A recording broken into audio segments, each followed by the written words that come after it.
There have been a ton of XX products in Anbernic's lineup. Everything from the RG35XX to the 35XX Plus, the 40XXV, the 35XXH, and I mean, there's a ton, including the SP. But now we can finally talk about the RG CubeXX. Now, full disclosure, Anbernic did send this to me for free for review, and there was no money exchanged for this review from Anbernic.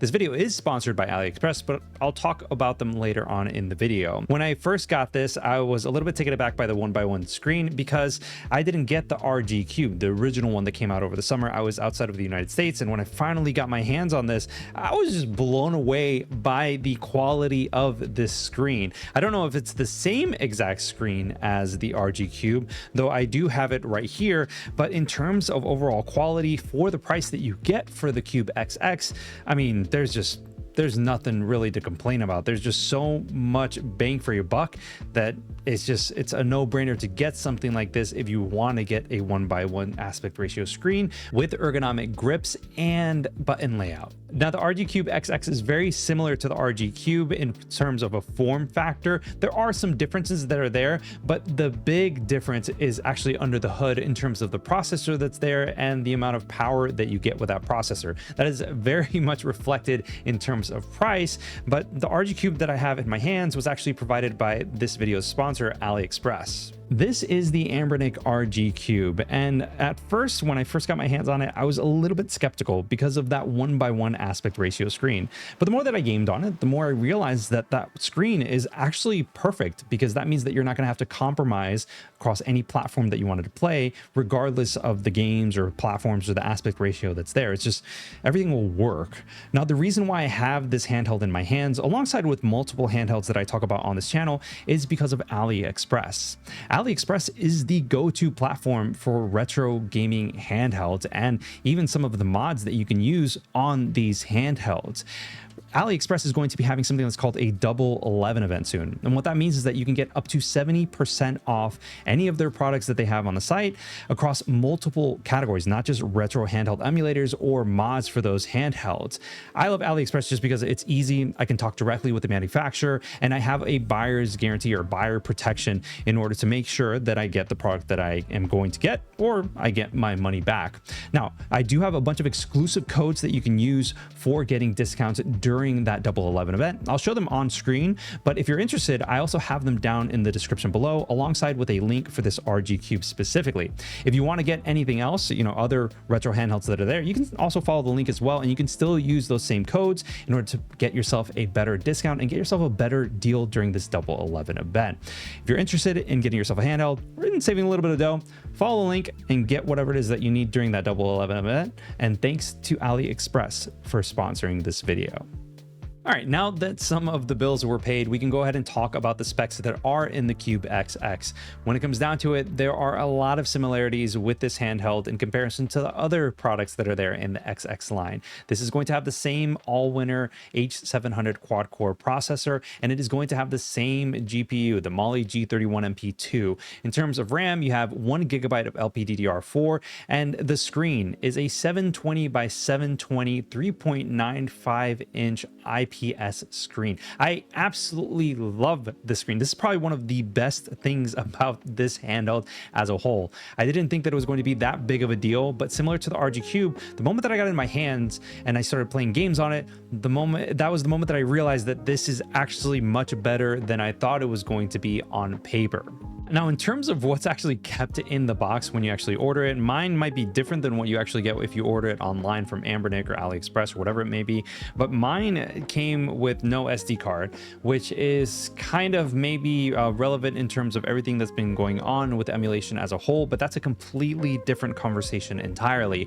This came without any sort of SD card, but it does come with a USB-C to USB-A cable and some documentation so that you know how to use the handheld. Oh, and obviously obviously it comes with the handheld itself. All right, let's do a quick tour of this handheld. First and foremost, I have to say how comfortable this is. There is a bit of a curve that's right here, and there's also this little tiny spot that's right here that adds a nice level of grip to it, so it just feels comfortable to hold in the hand. Now, like I said, I didn't have this RG Cube until recently, so I didn't really know what to expect. But one thing that I noticed immediately was that the D-pad on the CubeXX is not as pronounced as it is on the Cube. And what I mean by that is that I feel like the D-pad that's on the Cube is elevated a little bit more, so there's a little tiny bit more of a pivot, and it feels like this pivot that's here is practically almost non-existent. It's still there, but it's pretty much non-existent in comparison to the one on the original Cube. Now, I'm not going to compare the XX to the Cube the entire time, but there are some differences, glaring differences ergonomically that I did want to go ahead and mention. That's one of them. Second, the triggers. Now, these are pretty much just digital. They're not analog by any means. There isn't that travel that you can get with the original Cube. The XX is just a button that you press down. So if you're playing any sort of games that require analog input, well, you're not gonna get it. Now, on the bottom, we have two downward firing speakers. You guys know how I feel about that. I prefer front facing, but I get it. There isn't that much space when it comes down to it. There are two micro SD card slots as well as a 3.5mm jack. And on the front side of things, you do have your face buttons as well as the analog sticks, your menu button that you can bring up at any time in the menu. If you want to go back, you just push B, and then your start and select button. On top, you are going to have your power button, your volume rocker, USB-C port for charging, as well as a restart button, and then ultimately this mini HDMI out if you wanted to go ahead and use. On the back side, there is no fan like there is on the original Cube, and this is simply because of the fact that there's less processing power that's there, so you don't need to actually have that fan going on. It's a fanless system for a reason. When it comes to the software, it's going to be very similar to the other XX products that are in Anbernic's line. So you have your games, your RA game, which is what I prefer to recommend people to go play, and then App Center, favorites, history, search, and settings. Now, the settings that are here, you can access this from the main menu at any time by hitting the menu button, and it'll just take you right to the same thing. There are several things that are here that are there to tinker with if you want to, but for the most part, you don't really have to worry about anything. And that's one of the things that I have been liking about Anbernic overall as things have progressed. Obviously, if you want to mess with shaders, if you want to mess with the borders, you can go ahead and do so. Now, this game or this system, like I said, did not come with any games. So if I wanted to play, for instance, I want to go to Dreamcast, and let's say I want to play Crazy Taxi, for instance, it'll go ahead and load in using Anbernic software. But one thing that I do like is that although it is running through a RetroArch, the border that is here is there to adjust the actual display to look and feel like the proper aspect ratio of the system that you're emulating. Now, this is something that I don't think a lot of people care about too much, but for me, I wanted to be able to play the game the way that it was intended. I don't want the image to get squished or stretched out or kind of just be full screen just to be full screen. It feels like it should be, and that's one thing that I really like in order for things to actually emulate properly.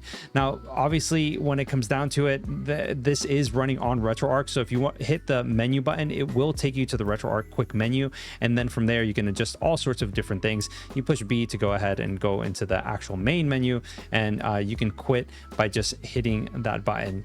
Now, it does take a little bit while to get back into the actual game selection, but overall, it's a smooth and seamless experience. And honestly, I do love the fact that everything just works out of the box. As long as you have your own games and you follow the proper file structure, it kind of just works. And that's one of the things that I really love about this product as a whole.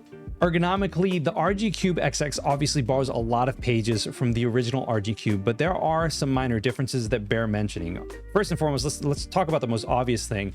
The analog stick and the D-pad are both swapped on these, and that I understand because of the fact that when it comes to playing on the RG CubeXX, that all-winner H700 is more geared towards 8-bit and 16-bit titles, and even some 32-bit platforms. So yes, you are going to be playing more of that that 2D side scroller or top-down approach. But when it comes to playing 3D titles, yeah, you have an analog stick that's readily available. Obviously, if you're more interested in playing 3D titles versus 2D, I would recommend the RG Cube over the CubeXX, but it's still nice to have the options there. And I do fully believe that the overall layout of having all of these XX products have the same processors and the same specs, just different form factors, allow you to, well, essentially decide which form factor it is that you want and not have to worry about trying to pick and choose which handheld has the most performance for the games that you want to go ahead and play for within that same price point. Okay, so here I am. I'm actually playing a little bit of Tekken on PSP. When you first actually start playing it, it's going to look like this. So this is one of the emulators that wasn't pretty much set up out of the box for Anbernic, so it kind of has like this weird aspect ratio. If you want to go ahead and change that, you want to go to display layout effects, and then from there, there's this aspect ratio that's right over here. You want to go straight to 1 and then go to OK. And that way you don't have this weird layout that's there. It looks as it should in terms of actually rendering the way that it would on a regular PSP instead of having this stretched out look. I'm assuming that it's set up by default in order to have that be, you know, stretched out a little bit so that it takes up more of the screen and it doesn't look as awkward. But I like to have that there anyways, just because. Now, as you can tell, it's having a bit of a tough time actually hitting the frame rate, the 60 frames per second, so that, which is very important if you're into fighting games overall, but it has a tough time actually getting to that speed. If you wanted to adjust, you know, some settings in order to actually get that, you do have the ability to turn on frame skipping, but from what I've noticed, that doesn't really do too much of a job in terms of enhancing the performance and layout of things. It just kind of still chugs along as it is. So you could either be at half the frame rate, or you can just go straight up to the 45 to 50 frames that you would get when playing a game like this on here. Now, when playing Ridge Racer, this does run relatively well in terms of like what I would expect out of this, but I'm not really, you know, considering it a win because this is still roughly around 55 to 60 frames per second. And when it hits that 60 frame per second speed, it's typically when there isn't anything else going on screen in terms of any other players. When I get close by, it dips down to the 30s, maybe 40s, and that's pretty much it. So you kind of have to take into consideration what it is that you are going to be looking forward to in this. Obviously, because I adjusted the actual display resolution and aspect ratio on here, it's back to what it should have been in terms of rendering an actual PSP title. But when it comes down to it, it really just depends on what it is that you want. Now, PSP Performance for a 3D game definitely isn't as great as I would want for PSP titles in general, but it is something to take into account if you're considering getting this specifically for PSP. Obviously, when it comes to 2D titles, you don't really have to worry too much. It's pretty easy in terms of getting this up to 60 frames per second. So you're okay when it comes to playing 2D titles on PSP as a whole. Now, when you're playing games on Dreamcast, for the most part, they run pretty well. And as you can see, both the D-pad as well as the analog stick are set up in order for you to actually use without any issues at all. But when it comes down to it, there are some performance dips that are there. Instead of having a smooth 60 frames per second, you can expect somewhere around 40 to 45 on average. Sometimes it dips down to 30 to 35 frames, but for the most part, it works. So if you're okay dealing with, you know, a less than stellar frame rate, then you'll be fine. You don't really have anything to worry about when it comes to actually playing these games on here. The same thing can be said for other 3D titles. For the most part, they run relatively well in terms of frame rate and resolution. But if you wanted to have something that is a little tiny bit more taxing, like a PlayStation 2 or even a GameCube, then That's probably not going to happen with the processor that is in this handheld. N64 games are going to run relatively well on here. It's still going to be around that 50 to 55 frame per second average. Sometimes it'll drop down to around 40 frames per second, but for the most part, I didn't really run into any issues where it was unplayable, for instance. It kind of works for the most part. And because of that analog stick, if that's what you prefer over a D-pad, then both are set up for you to go ahead and use, again, without tweaking anything. It just kind of works. And I do like this whole border layout that's set up to kind of like look like you're playing a retro on a CRT TV. Obviously you can adjust the shaders that are here and everything that's there in RetroArch settings, which, you know, obviously you can access like so and go and adjust anything and everything that you want. But for the most part, things work as they should, and that's kind of what I really like about the CubeXX so far. It seems like Anbernic is really listening towards the community in terms of what we want straight out of the box, and it makes it very easy for us to go ahead and play these games on these handhelds without tweaking or adjusting things if we don't want to. Obviously, the option is there if you want to go ahead and go for it, but aside from that, you know, you're kind of set and ready to go straight from the get-go. So who is this for? I mean, when it comes to the Anbernic RG CubeXX, I feel like it's kind of like this happy medium between the original RG Cube, which runs Android 13, and everything else that we've seen in the XX line. So that form factor is there, but the same performance is there. I honestly think that this is the best handheld for somebody that plays a variety of games, somebody that wants to play something from arcades on MAME, for instance, but also wants to have the ability to play games from N64 or Super Nintendo or their Mega Drive, all of these different variety of games and platforms all on one handheld. That 1:1 aspect ratio on the screen allows for that flexibility and ease of use without having to finagle with any sort of crazy ratios, aside from PPSSPP. But aside from that, I haven't had any other issues with playing games on this screen.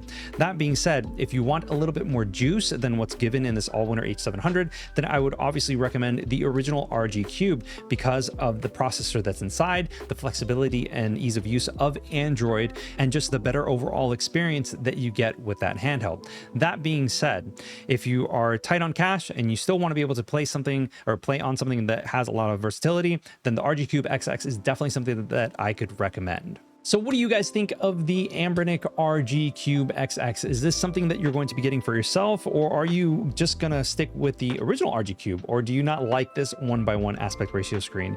Let me know down in the comments below. I'd love to hear your thoughts on things. And if you want to hear my thoughts on the best budget monitor that I've ever seen, then click this video over here. And if you want to hear my thoughts on the Anbernic RG 406V, then click this video here, because man, that's a heck of a beast when it comes to emulating games. But anyways, guys, I will see you guys on the next one. Peace.